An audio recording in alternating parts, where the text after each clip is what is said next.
become the architects of our internal affairs, we were told structural adjustment would create efficiency. Instead, it created dependency. We were told austerity would eliminate corruption. Instead, it eliminated hope. We were told the free market would lift us. Instead, it lifted our wealth and flew it offshore.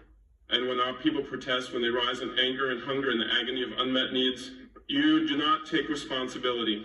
You step back claiming you are merely observers. But history is watching. Your hands are not clean. From Ghana to Zambia, from Senegal to Kenya, we have seen it play out the same.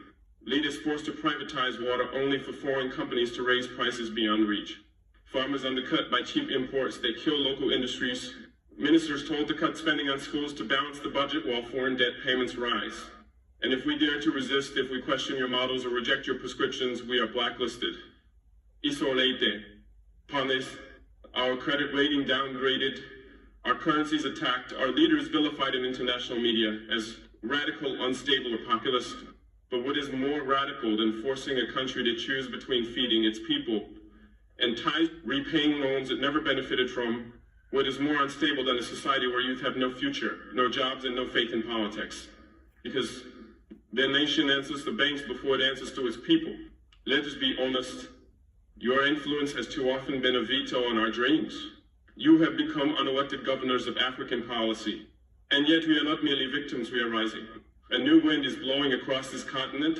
We are reclaiming the right to govern ourselves and our languages for our people by our values. We will no longer accept debt that demands we cut essential services before asking the rich to pay taxes. We will no longer tolerate consultants writing our national strategies while our professors go unpaid. We will no longer bow to institutions that answer to shareholders, not citizens. To the IMF, I say this with clarity and calm. We will be sovereign, even if it means rejecting your loans. Even if it means slower growth, but growth that is ours.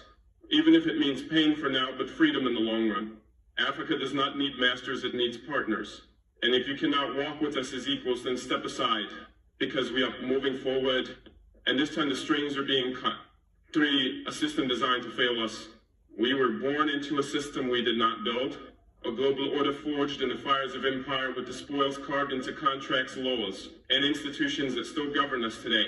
When the colonizers left, they did not leave behind fairness. They left behind frameworks built to extract, not empower. You see, the problem is not just the IMF for food. It is the entire architecture, the rules of trade, finance, credit, and global power that are designed to keep Africa in second place. Designed not by God, not by nature, but by men. Powerful men who decided what value means and who deserves it. Let me ask a simple question. Why is it that we, the continent with 60% of the world's arable land, still import food? Why do we who sit atop gold, diamonds, oil, and lithium need foreign aid? Because the game was never fair. We were made exporters of raw materials, not builders of industries. We were assigned roles in the global economy like actors in a tragic play. You grow and they process, you extract, they manufacture. You borrow, they lend, and every time we try to rewrite the script, the penalties follow. Credit agencies slash our ratings. Multinational lobbies threaten sanctions.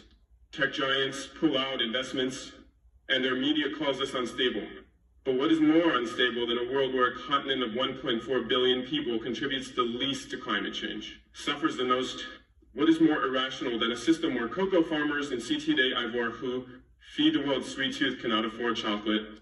What is more unjust than countries who were once colonizers now lecturing us about governance, while sheltering the stolen wealth of African elites in their banks?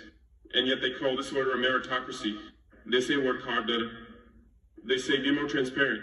They say attract investment, but what they don't say is this. The scoreboard was rigged from the beginning.